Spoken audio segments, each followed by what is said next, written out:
Сәлем, қалайсыңдар, амансыңдар ма? Менің TikTok парақшама жазылып, YouTube каналымды қолдап, қазақша каналдың дамуына өз үлестеріңізді қоса отырсаңыздар. Мен күнде бір ашамын TikToктан. Парақшамды осы жерге қалдырамын.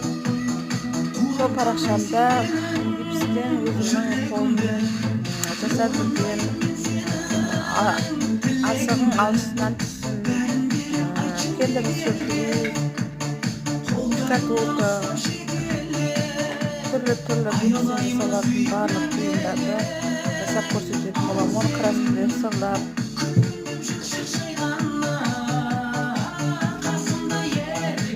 көріңдер, көрсеңіздер болады. Лайк басыңыздар, қолдаңыздар, тіркеліңіздер. Ең бастысы тіркелу.